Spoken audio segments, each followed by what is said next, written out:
வணக்கம். அதாவது பார்த்தீங்கன்னா, தமிழ்நாட்டில் வருகின்ற 2026 சட்டமன்ற தேர்தல் நோக்கி தமிழக வெற்றிக் கழகத்தின் தலைவர் விஜய் தீவிரமாக அரசியல் பயணத்தை தொடங்கியுள்ளார். இதனை அடுத்து பார்த்தீங்கன்னா, கடந்த மாதம் 22ஆம் தேதி சென்னை பனையூரில் தனது கட்சி கொடியும் அறிமுகம் செய்து கட்சி கொடி ஏற்றி வைத்தார். இந்த நிலையில கடந்த மாதம் 28ஆம் தேதி விழுப்புரம் மாவட்டத்தில் விக்கிரவாண்டி வி சாலை பகுதியில் மாநாடு தமிழக வெற்றிக் கழகத்தின் சார்பில் நடைபெற உள்ளதாகவும் அதற்கான பாதுகாப்பும் அனுமதியும் வழங்க கோரி அதனுடைய கட்சியின் பொதுச் செயலாளர் குஷி ஆனந்த் விழுப்புரம் எஸ்பி அலுவலகத்திலும் மாவட்ட நிர்வாகத்திலும் அனுமதி கோரி மனு அளித்திருந்தார். அதனைத் தொடர்ந்து மாநாட்டில் அனுமதி வழங்கத்தில் பார்த்தீங்கன்னா விழுப்புரம் எஸ்பி அவர்கள் பார்த்தீங்கன்னா விடுமுறையில் இருந்ததால், தீபக் சிவாஜி விடுமுறையில் இருந்ததால் தற்பொழுது வரை அனுமதி எதுவும் வழங்கவில்லை. தொடர்ந்து 28ஆம் தேதி வழங்கப்பட்ட நோட்டீஸ்க்கு இதுவரையும் எந்த பதிலும் அளிக்காமல் இருந்த நிலையில தற்பொழுது விக்கிரவாண்டி காவல் நிலையத்துக்கு உட்பட்ட பகுதி தான் வி சாலை பகுதி, அந்த மாநாடு நடைபெறும் இடம்.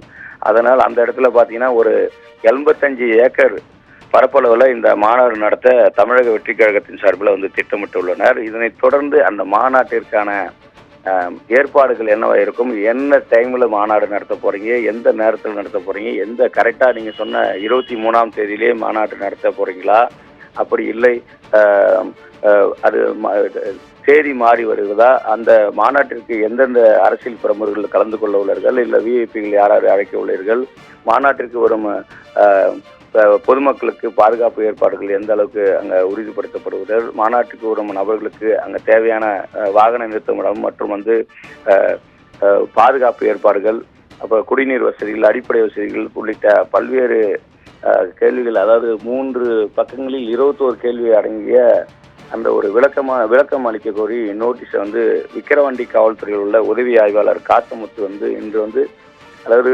புதுச்சேரியிலிருந்து சென்னை திண்டிவனம் வழியாக சென்ற பொதுச் செயலாளர் குஷி ஆனந்திடம் வழங்கியிருக்காரு. இது பெற்றுக்கொண்ட குஷி ஆனந்த் திண்டிவனத்தில் அந்த உதவி ஆய்வாளரிடம் இது குறித்து ஒரு 5 நாட்களில் நாங்கள் விளக்கம் அளிக்கிறோம் என்று கூறியுள்ளதாகவும் காவல்துறை வட்டாரங்கள் தெரிவிக்கின்றனர்.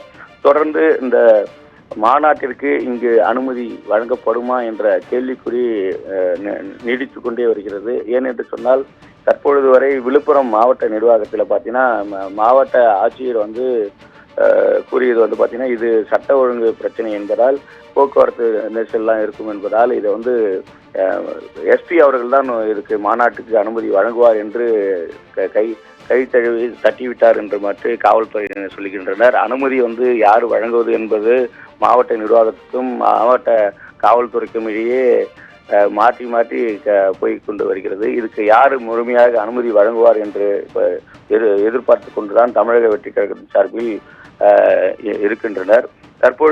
இதுவரை காவல்துறை அனுமதி வழங்கவில்லை. தற்பொழுது விக்கிரவாண்டி காவல் நிலையத்துக்கு உட்பட்ட இந்த பகுதி என்பதால் அந்த விக்கிரவாண்டி காவல்துறையில் நடைமுறையில் இருக்கும் அந்த ஒரு கேள்விகள் தான் அங்கு எழுப்பியுள்ளனர். என்னென்ன பாதுகாப்பு ஏற்பாடு அப்படின்றதான் காவல்துறை வட்டாரங்கள் தெரிவிக்கிறது. இது தொடர்பாக நம்ம முழுமையாக மாவட்ட நிர்வாகத்திடம் மாவட்ட காவல்துறையிடம் நம்ம கேட்கும்போது இது குறித்து இன்னும் உறுதியாக மாநாட்டிற்கு அந்த இடமாம் அனுமதி வழங்கப்பட்டுள்ளதா என்பது கேள்விக்கு இதுவரை அனுமதி வழங்கவில்லை என்றுதான் கூறுகின்றனர்.